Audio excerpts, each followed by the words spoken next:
큰 곤란과 위기를 당하여 그 위기 속에서 하나님께 피하고자 하는, 하나님께 의지하고자 하는 결단을 내리게 됩니다. 아마 다윗이 당한 위기는 여러 위기가 있었죠. 사울의 핍박을 받아서 사울이 다윗을 제거하려고 계속 추격해 왔지 않습니까? 또 압살롬, 아들 압살롬이 반역을 일으켜서 아버지를 죽이고 자신이 왕권을 차지하고자 그런 쿠데타도 일어나는 어려움을 겪었습니다. 그 외에도 다윗을 향해서 많은 사람들이 괴로움을 주고 고통을 안겨다 주는 일들이 있었습니다. 아마 그런 모든 고통과 곤란과 위기 속에서 다윗은 내가 하나님을 의지하는 것만이 살 길이다. 그래서 오늘 1절에 보면 이렇게 말하고 있죠. 내가 여호와께 피하였거늘 여호와께 피하였다. 그렇게 말합니다. 여기 피한다는 말은 우리 시편 56편 11절 찾아보겠습니다. 시편 56편 11절.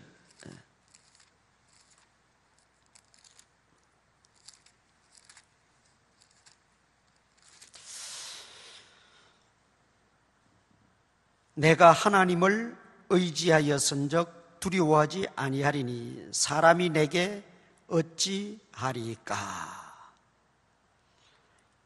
여호와께 피한다는 말은 여호와 하나님을 의지한다, 그런 뜻입니다.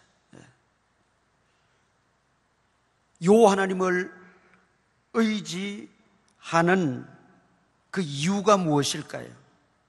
6장 56편 9절을 읽겠습니다. 9절 56장 9절에 보면 내가 아루에는 날에 내 원수들이 물러가리니 이것으로 하나님이 내 편이심을 내가 아나이다.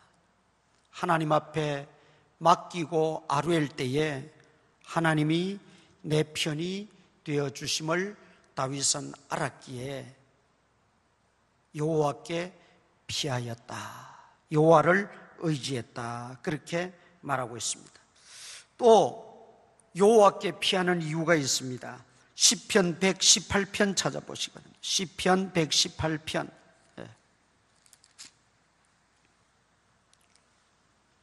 8절 9절입니다. 시편 118편 8절 9절 우리 두 절은 함께 읽겠습니다. 시작. 여호와께 피하는 것이 사람을 신뢰하는 것보다 나으며 여호와께 피하는 것이 고관들을 신뢰하는 것보다 낫도다. 고관들이라고 하는 것은 장관들. 다윗이 큰 곤란을 겪고 위기를 맞이했을 때 그가 취한 행동은 여호와께 피하였다. 여호와를 전적으로 의지했다는 것이죠. 왜 여호와를 의지했느냐? 사람 의지하는 것보다 낫다는 겁니다. 장관들 의지하는 것보다 낫다는 것입니다. 하나님께 피하는 것이 더 확실하기에 그는 사람을 신뢰하는 것보다 하나님을 의지했던 것입니다. 그런데 오늘 본문 11편으로 다시 돌아갑니다. 1절에 보면 다윗은 마음을 굳혔습니다. 그 곤란함과 위기 앞에서 나는 여호와를 의지하겠다. 나는 여호와만 의지하겠다. 마음을 굳혔는데 그 측근에 있는 장관들이 뭐라고 말하냐면 1절 봅니다. 내가 여호와께 피하였거늘 너희가 내 영혼에게 새같이 내 산으로 도망하라 함은 어찌함인가? 산으로 도망하라고 지금 충원을 하고 있습니다. 다윗은 하나님만 전적으로 의지하려고 작정했는데 주변 사람들이, 측근에 있는 사람들이 왕이시여 그러지 마시고 잠시 피하는 게 어떻겠습니까? 몸을 숨기는 게 어떻겠습니까? 산으로 도망가는 게 어떻겠습니까? 그렇게 말하고 있다는 것이죠. 결심은 했지만 이 측근들의 충심 어린 조언을 들을 것인가, 아니면 내가 결심한 대로 행할 것인가, 아주 난처한 그런 처지에 지금 놓여졌습니다. 우리가 세상을 살아가다 보면 하나님의 자녀고 신앙인이기 때문에 때때로 신앙적인 결단을 합니다. 이렇게 행동해야겠다. 그러다가도 주변에 이런저런 이야기들을 듣다 보면 점점 믿음으로 결단하고 믿음으로 행동하려고 했던 생각들이 자꾸 무너지기 시작합니다. 그러면서 어떤 경우에는 아예 산으로 도망쳐버리는, 여호와께 피하려고 했고 여호와만 의지하려고 했던 생각은 온데간데 없고 이 사람 저 사람 말 듣고 이것저것 보다 보니 그만 산으로 도망가 버리는, 믿음의 행동과는 전혀 어긋나는 그런 삶을 우리가 살 때가 있습니다.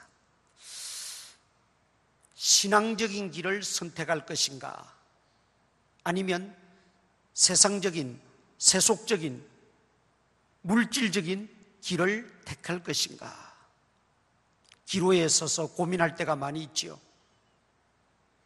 그러나 분명한 것은 우리가 하나님이 기뻐하시는 길이고 그 길이 하나님의 뜻이고, 그리고 하나님을 의지하고 하나님께 피하는 것이 더 유익한 것을 안다면 누가 뭐라고 해도, 어떤 소리가 들려도 우리는 굳세게 믿음의 결단을 해야 될 줄 믿습니다.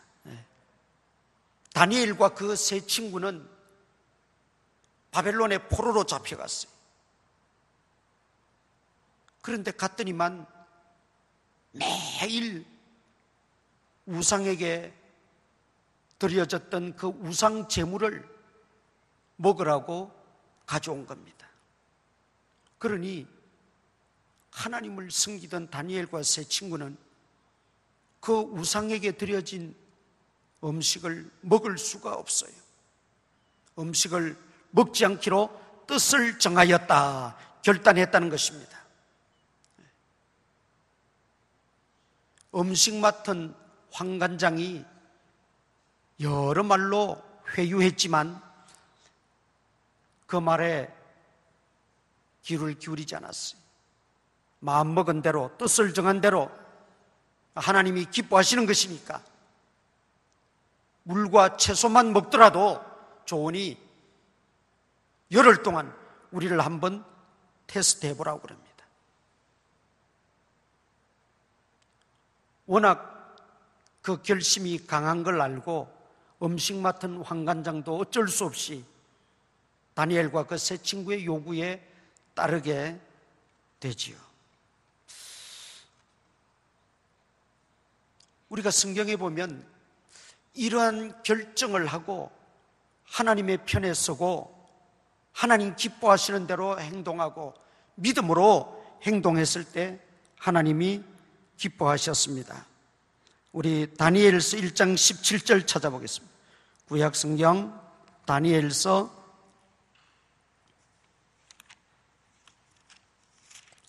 1장 17절, 구약 성경 1230 12페이지, 1232페이지. 17절 제가 읽습니다. 하나님이 이 네 소년에게 학문을 주시고 모든 서적을 깨닫게 하시고 지혜를 주셨으니 다니엘은 또 모든 환상과 꿈을 깨달아 알더라. 뜻을 정하여 하나님께 의지하고 하나님 기뻐하시는 대로 믿음의 행동을 하니까 하나님께서 그 네 소년에게, 다니엘과 그 세 친구들에게 놀라운 은혜를 주시는 거예요. 바벨론의 포로로 잡혀가서 이들이 포로의 신세인데도 그 본국의 청년들을 다 제끼고 요직에 쓰임을 받습니다. 그리고 다니엘은 무려 왕을 네 왕이나 모실 정도로 장수하면서 그의 역량을 발휘하게 됩니다.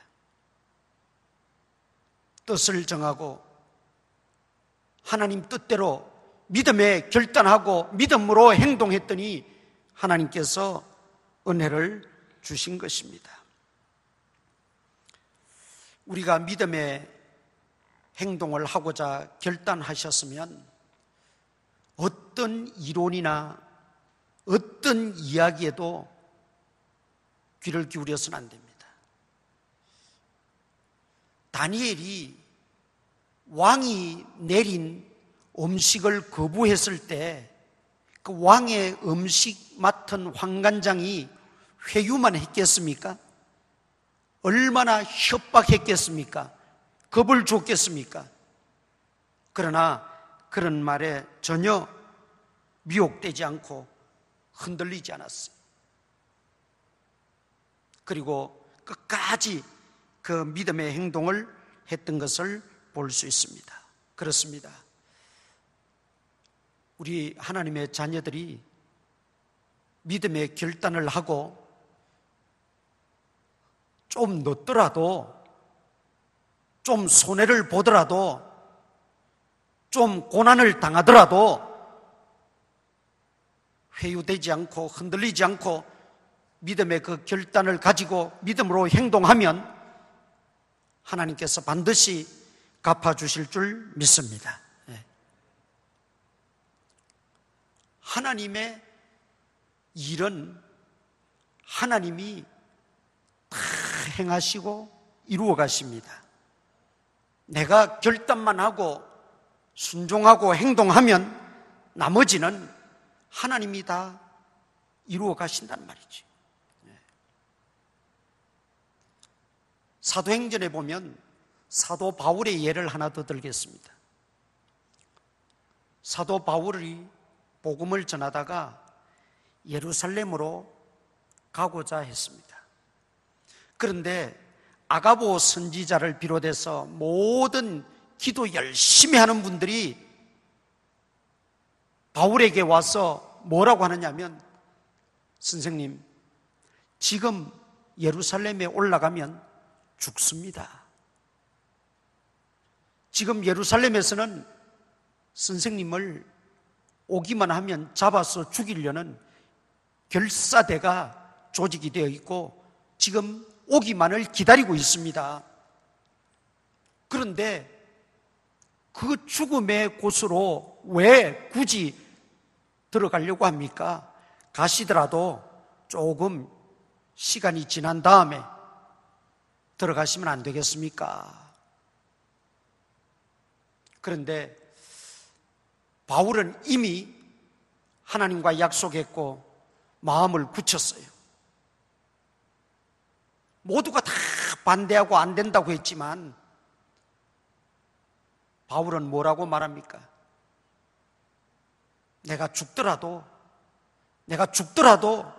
예루살렘에 올라갈 것이다. 이것은 구체적으로 왜 올라가야 되는지 그 장황한 내용은 바울이 다 밝히지는 않았지만 바울이 예루살렘으로 올라가고자 했던 데는 하나님의 분명한 뜻이 있고 어떤 복음을 전하고 더 많은 하나님의 일을 하고자 하는 계획이 있었기 때문일 겁니다. 자기 개인 볼일 보려고 죽음을 각오하고 가는 사람은 없지 않습니까? 분명히 하나님의 일, 하나님의 어떤 역사를 이루기 위해서 예루살렘으로 들어가야만 하는 그런 지경에 바울이 놓여 있었고, 바울은 그 길이 위험한 길이고 죽음이 기다리고 있는 것을 알면서도 그 믿음의 행동을 바꾸지 않았다는 거죠. 그럴 때 여러분, 바울이 예루살렘에 올라가서 죽었습니까? 하나님이 그 위기도 다 모면해 주시고 바울을 해코지하고 죽이려고 하는 사람들 다 막아주시고 차단해 주시는 것입니다.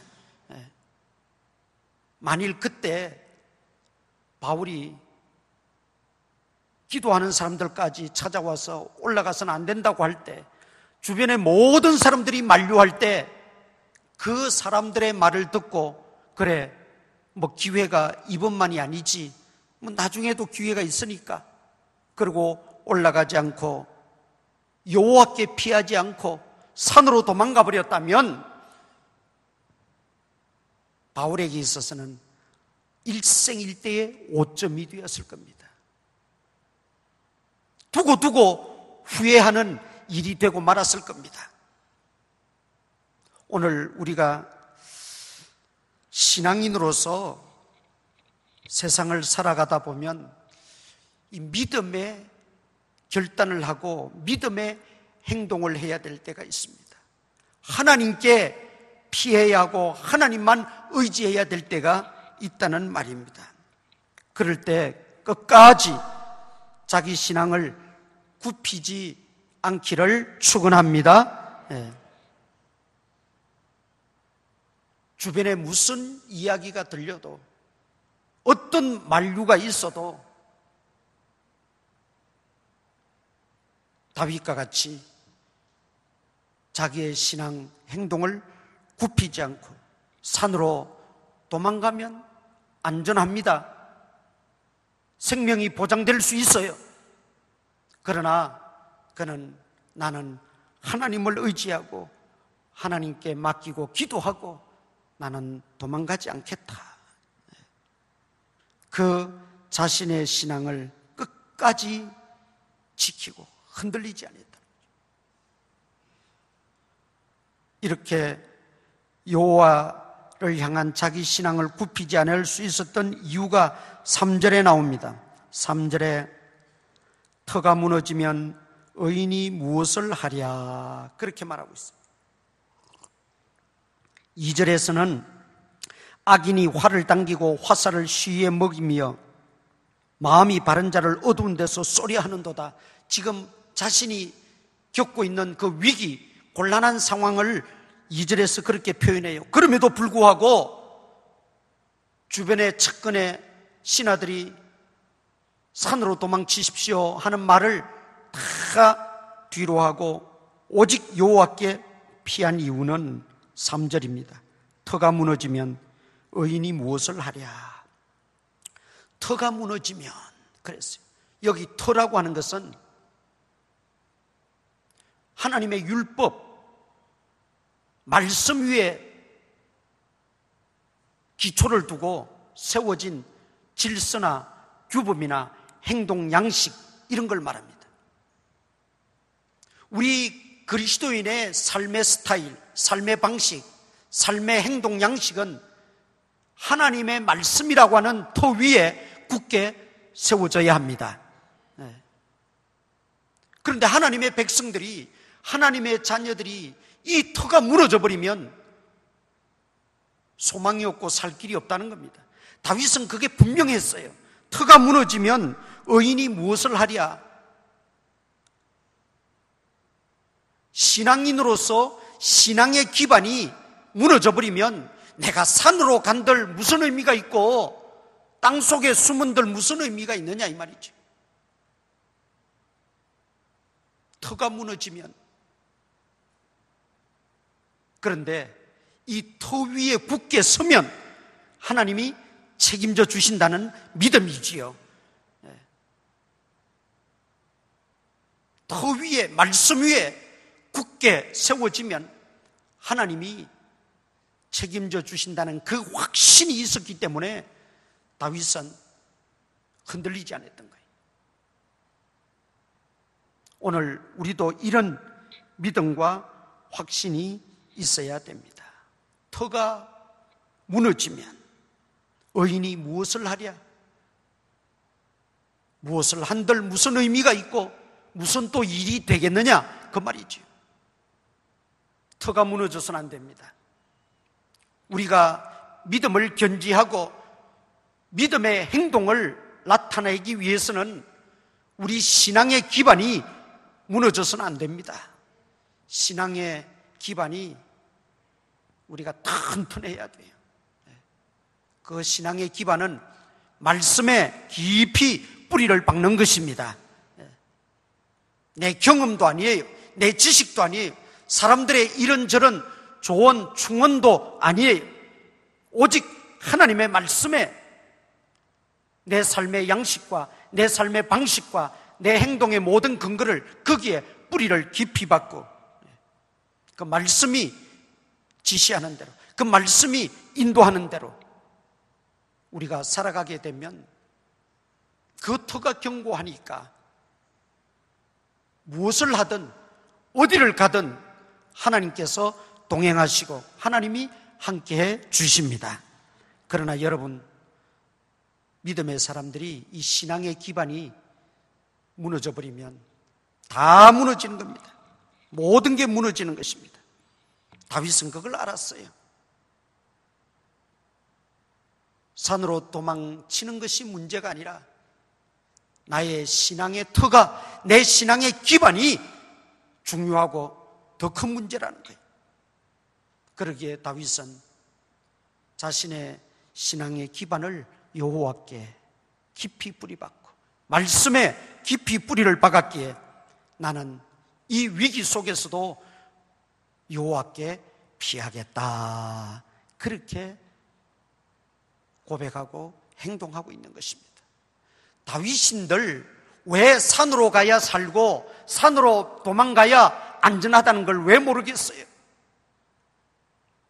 그러나 그것도 하나님이 지켜주시지 않으면 소용이 없다는 거죠. 허허벌판에 다 드러나게 서 있어도 하나님이 지켜주시면 보호를 받지만, 그러나 아무리 꽁꽁 숨어도 하나님이 함께하지 않으면 소용이 없다는 걸 다윗은 체험적으로 알고 있었어요. 그러기에 그는 신앙의 기반이 무너지지 않기 위해서 그는 하나님께 더욱더 의지했던 것입니다. 우리 인생의 기반이 하나님 말씀에 깊이 뿌리를 내리고 있어야 합니다. 그런데 조금 힘들다고, 좀 위기가 찾아온다고 신앙의 선택을 버리고 산으로 도망가는 그런 세상적이고 세속적이고 물질적인 선택을 해서는 안 된다는 것입니다. 우리 하나님의 자녀들은 누가 뭐라고 해도 하나님 말씀과 하나님의 뜻에 기반을 두고 어떤 상황에서도 믿음으로 행동해야겠다는 마음을 굳게 먹고 조금도 두려워하지 말고 행동으로 옮기는 실천적 신앙인들이 다 되시기를 바랍니다. 또한 그가 여호와께 피할 수 있었던 것은 여호와 하나님에 대한 분명한 믿음이 있었기 때문입니다. 4절입니다. 여호와께서는 그의 성전에 계시고 여호와의 보좌는 하늘에 있으며. 그가 여호와께 피할 수 있었던 그 원동력, 두 번째는 여호와에 대한 바른 신앙이 있었다는 것이죠. 여호와께서는 그의 성전에 계시고 그랬어요. 성전에 계시다고 하는 의미는 하나님의 자녀들의 기도를 들어주신다는 의미입니다. 내 집은 만민의 기도하는 집이라 성경은 말하고 있어요. 하나님의 집 성전은 기도하는 집이고 그 기도하는 성도들의 간구를 들으시는 하나님이십니다. 그래서 하나님은 성전에 계시다는 표현을 하고 있는 거예요. 우리 성도들의 기도를 들으시려고. 다윗이 여호와께서는 그의 성전에 계시다 하는 말은 내가 하나님 앞에 이 위기 속에서도, 이 곤란함 속에서도 하나님께 다 맡기고 기도할 때 하나님이 내 기도를 들으시고 나를 건져주실 것이라는 그 확신이 있었다는 말이지요.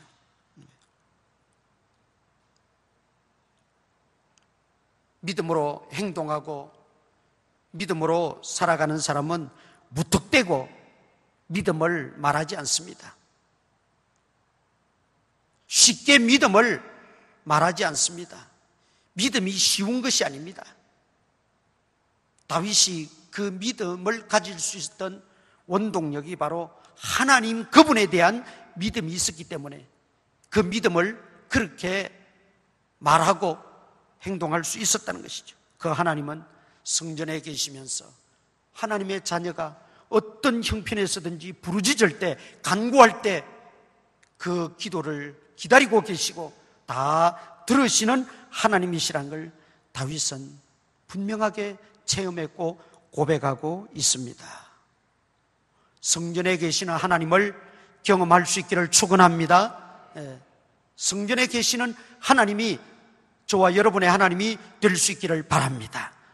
그 다음 이 성전에 계시다고 하는 것은 신약적 의미에서 사도 바울은 고린도서에서 이 성전을 누구라고 했습니까?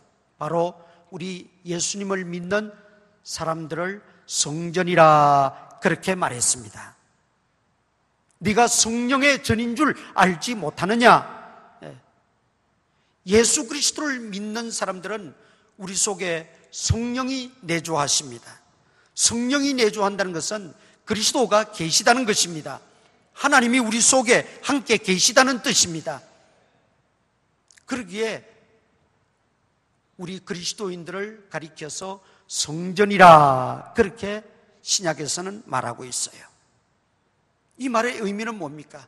다윗도 구약시대 인물이지만 이미 하나님의 자녀들의 몸이 성전인 것을 알았습니다.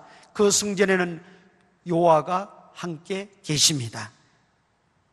즉 우리의 기도를 들으시는 하나님이시기도 하지만 우리와 늘 동행하시고 우리와 늘 함께 하시는 하나님이심을 믿었습니다.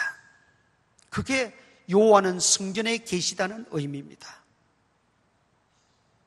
여호와가 손으로 지은 성전에만 계시다는 말이 아니라 그 손으로 지은 성전에 계시다는 것은 우리의 기도를 들어주시기 위함이고, 여호와가 성전에 계시다는 의미는 건축물 성전에만 있다는 말이 아니라 바로 저와 여러분의 심령의 삶 속에, 인격 속에 내주하고 함께 하신다는 뜻입니다. 그 믿음이 확고했기 때문에 다윗은 위기 속에 처했지만 두려워하지 않았어요. 두려웠으면 산으로 도망쳤겠지요. 그러나 여호와는 성전에 계시니, 여호와는 나와 함께 계시니, 여호와는 내 속에 내주하시니, 여호와께서는 나와 동행하시니 두려움이 없어요. 그러니까 여호와께 피할 수 있었던 것입니다. 믿음의 행동, 실천적인 신앙가가 될 수 있었다는 말입니다. 하나님은 지금도 우리와 함께 계십니다. 나와 함께 계십니다. 이것이 바로 예수 그리스도가 이 땅에 오심으로 분명하게 확정해 주신 사건이 아닙니까? 예수 그리스도의 다른 이름은 임마누엘입니다. 임마누엘은 하나님이 우리와 함께 계시다는 뜻이지요. 하나님이 나와 함께 계시다고 하는 이 신앙을 가진 사람과 이 신앙이 없는 사람, 또 있어도 미약한 사람과는 차이가 많이 납니다. 바라기는 우리 모든 성도님들은 이 임마누엘의 신앙이 확실하시기를 바랍니다. 하나님이 나와 정말 함께 하실까? 그게 아니라 하나님이 전에는 함께 하셨는데 지금도 함께 하실까? 그게 아니라 어제나 오늘이나 영원토록 변함없이 나와 함께 하시는 그 임마누엘의 하나님, 임마누엘의 신앙을 확고하게 가지시는 여러분 되시기를 축원합니다. 다윗에게는 이 믿음이 있었기 때문에 여호와께 피할 수 있었다 그 말이죠. 하나님은 지금도 성령으로 우리와 함께 계십니다. 이 성령의 보호하심, 성령의 인도하심, 성령께서 붙들어 주시는 이 믿음이 진정으로 거듭난 자의 믿음입니다.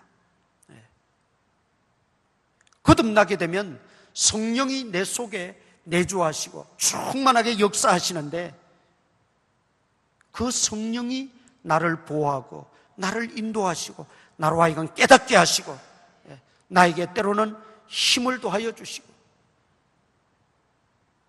그런데 우리가 무엇을 두려워하고 무엇을 무서워하느냐 이 말이죠.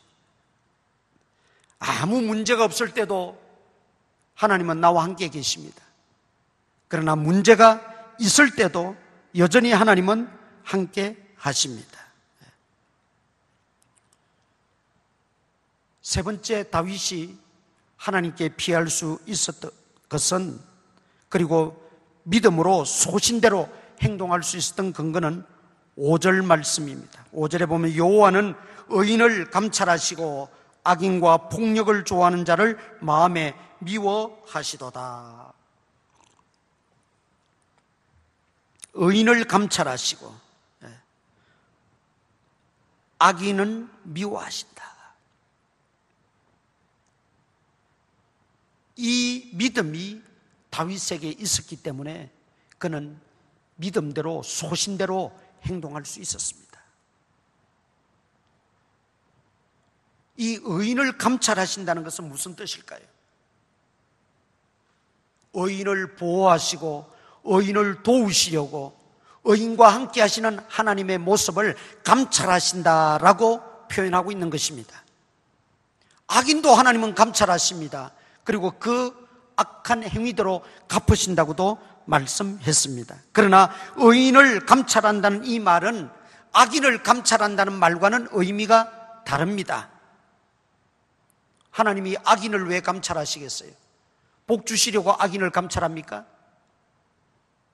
심지어 악인의 행동을 변화시키려고 감찰하시겠어요? 그것도 아닙니다. 그러나 의인을 감찰한다고 하는 것은 의미가 달라요. 의인이 쓰러질 때 일으켜 주시고, 좌절해서 낙심해 있을 때 용기를 북돋아 주시고, 또 우리가 말씀대로 살려고 노력했지만 또 넘어지고 쓰러질 때 그때 위로하시고 또 능력을 주셔서 다시금 일어서게 하고 하나님의 사람으로 살아가게끔 만들기 위해서 하나님은 의인을 감찰하시는 것입니다. 여러분, 이 의인에 대한 감찰은 정말 하나님을 경험해 보지 않으면 알 수 없는 놀라운 하나님의 은혜입니다. 우리를 벌 주시려고 감찰하시는 게 아니, 우리를 잘못되게 하려고 감찰하시는 게 아니, 뭐 하나 실수할 때마다 그냥 나무래시려고 감찰하시는 하나님이 아니라는 겁니다. 악인에 대해서는 얼마든지 그러실 수가 있어요. 그러나 의인에 대하여 하나님께서 감찰하시는 이유는 일으켜 주시고 격려하시고 힘을 북돋아 주시고 용기를 더하여 주시고 담대하게 하시고, 다윗은 이 감찰하시는 하나님을 그가 경험했어요.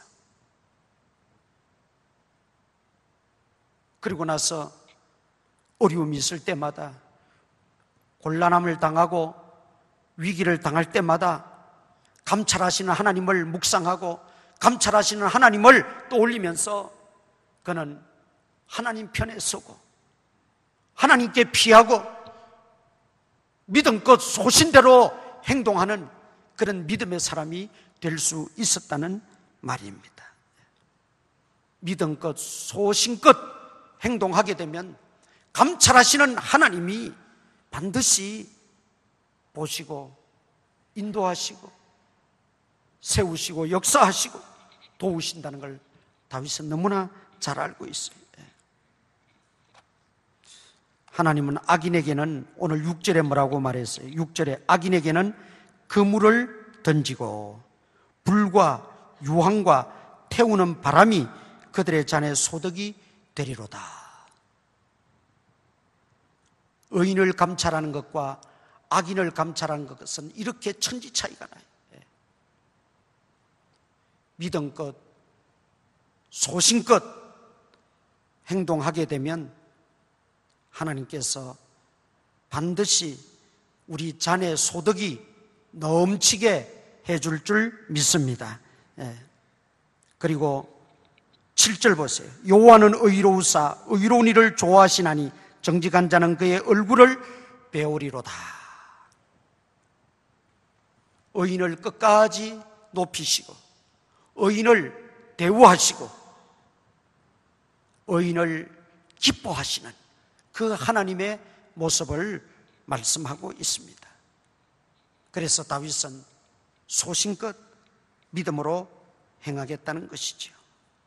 그런데 여러분, 우리가 믿음을 가지고 믿음으로 행동하려고 할 때에 두 가지가 때로는 어려움이 있을 수 있습니다.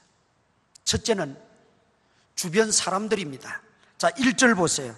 내가 여호와께 피하였거늘 너희가 내 영혼에게 새같이 내 산으로 도망하라 하면 어찌함인가? 이 말은 너희가 라고 했죠. 너희는 주변의 측근 사람들을 말하는 거예요. 가장 가까이 있는 사람들. 그 가까이 있는 사람들이 자꾸 산으로 도망하라는 거예요. 이 말은 믿음으로 결단하고 믿음으로 소신껏 하나님의 뜻대로 살려고 하는데 하나님의 뜻대로 살아봐야 무슨 이익이 있느냐? 밥이 생기느냐, 떡이 생기느냐, 돈이 생기느냐? 그러면서 자꾸 세상적이고 물질적이고 세속적인 방법만 가르쳐주고 그렇게 끌어가는 사람들, 측근들이란 거지. 우리 믿음의 사람들 주변에도 얼마든지 있을 수 있습니다. 나는 기도하면서 믿음으로 결단해서 하나님 기뻐하시는 뜻대로 살고 소신껏 믿음으로 행동하려고 하는데 주변에서 자꾸 이런 소리 저런 소리들을 합니다. 꼭 그렇게 해야 예수 잘 믿는 거냐? 꼭 그렇게 믿어야 예수 믿는 거냐? 내 주변에는 보니까 뭐 그렇게 안 믿어도 잘 되는 사람 많더만 뭘 그렇게 특출나게 그렇게 예수를 믿느냐?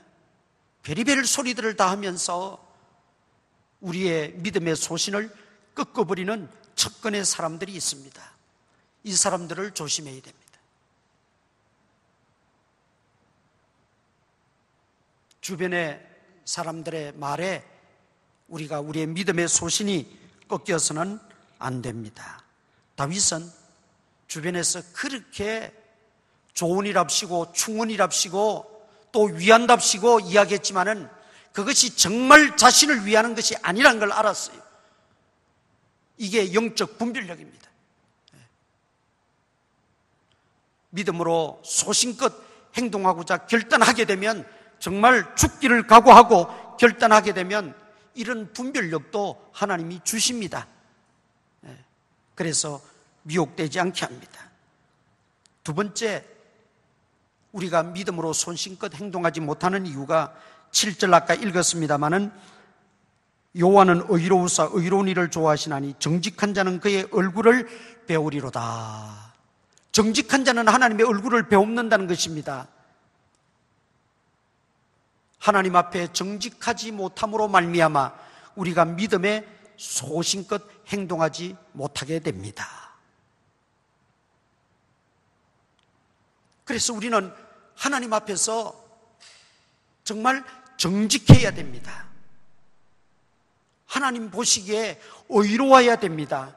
이 의롭다고 하는 것은 윤리 도덕적으로 완벽하고 완전하고 깨끗하다, 아무 흠과 티도 없다는 말이 아닙니다. 하나님 뜻대로 살려고 하고 하나님 말씀대로 살려고 하는 그 의지 있는 사람을 의롭다, 그렇게 하나님은 말씀하시는 것입니다. 하나님 앞에 의롭고 우리가 정직하면 믿음대로 소신껏 행동할 수가 있지만, 하나님 앞에 그리낌이 있고 양심에 그리낌이 있고 그럴 때는 결코 소신껏 믿음으로 행동할 수가 없습니다. 그래서 우리는 먼저 하나님 앞에 숨긴 죄들을 다 회개하고 죄 용서함에 확신을 가져야 됩니다.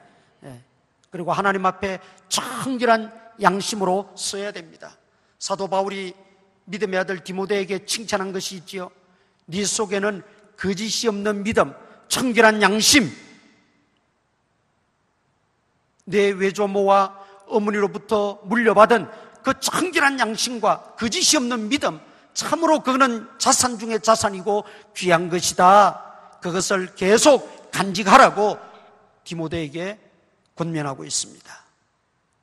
그래야만이 믿음으로 담대한 자가 됩니다. 세상 속에서도 담대한 자가 됩니다. 신앙에 소신껏 행동할 수 있는 담대한 자가 된다, 이 말입니다. 다윗은 바로 그 의인의 신분을 가지고 어떻게 해서라도 하나님 앞에 정직하게 서려고, 청결한 양심을 가지려고 발부둥치고 애를 쓰고 노력했던 사람입니다. 그 누구보다도 다윗은 그 부분에 있어서 철저했습니다. 그러기에 그는 자신 있게 말합니다. 정직한 자는 그의 얼굴을 배우리로다. 하나님의 얼굴을 배우리로다. 하나님의 얼굴과 대면한다는 것입니다. 죄 용서함에 확신이 없고 하나님 앞에 정직하지 못한 영은 하나님을 대면할 수가 없습니다. 에덴 동산에서 아담과 하와를 보면 알 수 있지 않습니까? 오늘 그런 의미에서 우리는 깨끗하게 우리 죄를 회개하면, 자백하면 하나님은 의롭고 미쁘시사 우리 죄를 기억지도 않는다고 그랬어요. 진실한 마음으로 하나님 앞에 우리가 다 내어놓고 회개하시고 정말 정직한 영, 청결한 심령, 청결한 양심으로 우리가 하나님의 얼굴을 날마다 배우며 우리 신앙의 담대함을 가지고 세상 속에서 우리가 신앙의 행동을 소신껏 하게 될 때 하나님이 기뻐하시고 다윗과 같은 은혜를 주실 줄 믿습니다. 제가 아는 한 분이 회사에 들어가서 꽤 높은 간부의 자리까지 올라갔었습니다. 그런데 그 회사 사장은 신앙생활을 하지 않는 사람, 무슨 일만 있으면 돼지머리 갖다 놓고 고사를 지내고 절을 하라는 거예요. 그러니 이 믿음을 가진 이분이 얼마나 고민이 되고 고통스러웠겠어요. 처음에는 저는 신앙생활을 하고 또 교회에 이러이러한 직분을 가지고 있고 또 주일학교에서 아이들을 이렇게 가르치고 있기 때문에 내가 이걸 할 수가 없습니다. 그런데 그것도 한두 번이지 매번 빠져나가 있고 절을 안 한다고 사장이 온갖 뒤에서 욕을 다 하고 비난을 하고, 그래서 그는 기도했습니다. 하나님, 내가 이제 이 나이에 다른 직장을 구하기도 힘들고 또 구한들 지금에 받는 급료를 지금까지 내가 이렇게 받아 누린 것처럼 받을 수도 없고, 그렇게 되면 생계에 어려움도 있고 아이들 대학 공부시키고 결혼시켜야 되는데, 야 하나님 어떻게 하면 좋습니까? 하나님이 해결해 주시고 하나님이 응답을 달라고 금식을 하면서 기도를 했어요. 열흘 금식을 하면서 직장 생활 다 했습니다. 교회에서도 누구도 금식하는 거 모를 정도로 열심히 헌신했습니다. 열흘을 작정했는데 8일, 9일째 돼도 하나님의 응답이 없더래요. 뭐 차라리 간단하게 그냥 그래 나가라 내가 책임져 줄게 하시든지 아니면 나가지 말라 그러시든지 뭔가 하나님의 감동이나 음성이 있어야 되는데 전혀 9일 동안 금식하는데도 전혀 변화가 없고 낌새가 없어서 낙심을 하면서 하나님 열을 작정하고 기도했는데 오늘 이제 하루 남았습니다. 하나님 말씀해 주세요.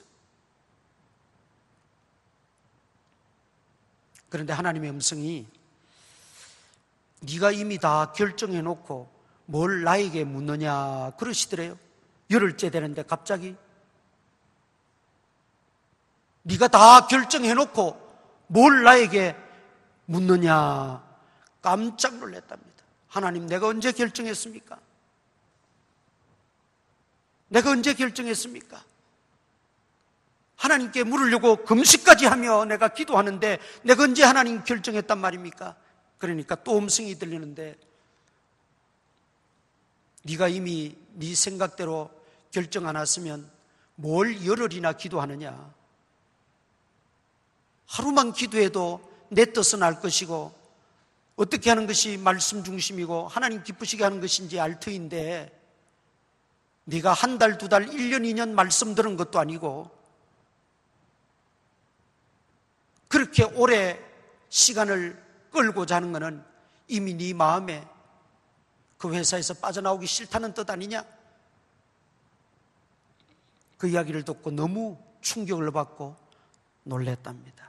가만히 기도하면서 보니까 은연중에 자기 마음속에 생계나 자녀들의 앞날 그런 것들로 인해서 염려와 근심으로 내심 자기 마음속에는 그냥 어떻게 해서라도 견디고 비벼대서 이 회사에서 퇴직하면 좋겠다 그런 생각이 있었다는 거죠. 그래서 그는 회개했습니다. 하나님 제가 깨닫고 보니 정말 하나님 말씀대로 내가 다 결정해 놨군요. 하나님 회개합니다. 죄송합니다. 그리고 주일 지나고 월요일 가서 사표를 냈습니다. 사표 내고 한동안 많은 어려움을 겪었습니다. 쉽게 직장이 구해지는 것도 아니었어요. 그러나 믿음으로 행동하기로 작정하고 하나님께 피하기로 작정했으니 하나님이 해결해 주실 줄 믿습니다. 길을 열어 주실 줄 믿습니다. 그리고는 그분이 계속 기도했어요. 당시에 지금도 눈에 선한 것은 새벽은 새벽대로 낮에는 낮대로 어떤 경우에는 사찰 집사님이 저녁 되면 교회 본당문을 다 샷들을 내리고 잠가버립니다. 그러면 그 현관 마룻바닥에 앉아서 기도하고 있는 모습을 제가 몇 번이나 보았어요. 그러면서 저도 기도가 나오는 게 하나님 저렇게 하나님께 의지하고 매달리는데 하나님이 해결해 주시지 않으면 하나님 체면이 뭐가 되겠습니까? 이런 기도까지 제가 다 나오더라고요. 그런데 얼마 지나지 않아서 정말 하나님이 좋은 분을 만나게 하시고 이분이 원래 이 공대를 나오셔가지고 기계학과를 나와서 이 기계를 개발하고 만들고 뭐 이런데 아주 특출한 재능이 있었던 분이에요. 그런데 자동차에 들어가는 ABS, 그 자동 시스템 브레이크라고 있잖아요. ABS. 그 성능을 한 단계 더 업그레이드 시키는 일을 이분이 원래 했었어요. 그래서 아주 이분이 그 존경을 받고 높임을 받았던 분입니다. 그런데 또 그 계통의 사람, 이 장로님이 쉬고 계시다는 걸 알고는 어느 날 연락이 왔어요. 나하고 같이 일해보지 않겠느냐. 그런데 보니까 이분도 그 계통에서 일을 하다가 이제 자기 사업을 하려고 따로 독립해서 나왔던 거예요. 나왔는데 이 장로님이 쉰다는 이야기를 듣고 연락이 온 거죠. 그래서 서로 만나서 그곳에서 함께 일을 하면서 하나님이 또 지혜를 주시니까 전혀 그 장로님의 고백이에요. 나 개인적으로는 이런 능력이 전혀 안 됩니다. 미달입니다. 그런데 하나님이 지혜를 주셔서 그 ABS를 더 한층 더 업그레이드 시키는데 이 장로님이 그걸 개발을 했어요. 그래서 국무총리 상도 받았어요. 그것이 개발되면서, 그리고 그 회사가 얼마나 창대해지는지. 여러분, 믿음의 결단을 하고 소신껏 행동한다는 것 쉬운 일이 아닙니다.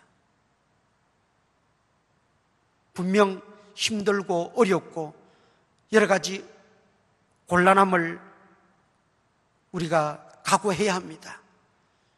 그러나 우리는 하나님의 사람이고 하나님이 살아계시기에 우리가 정말 하나님 앞에 정직하게 서서 하나님께 피하고 하나님 의지하면 지금도 살아계신 하나님은 분명히 함께 하시고 역사하시고 모든 일을 이루어 나가실 줄 믿습니다. 여러분, 그 믿음을 가지고 하나님을 섬기고 한번 믿음껏 결단한 것 소신껏 행동해 보십시오. 자꾸 이 말 저 말 이 생각 저 생각에 흔들리지 말고, 그럴 때 정말 하나님을 경험할 수 있어요. 정말 하나님이 어떤 분이신가를 체험할 수가 있어요. 오늘 저와 여러분이 그런 하나님 모시고 사는 하나님의 자녀들 아닙니까? 우리가 전능하신 하나님을 경험하고 체험하는 은혜가 있기를 주님의 이름으로 축원합니다.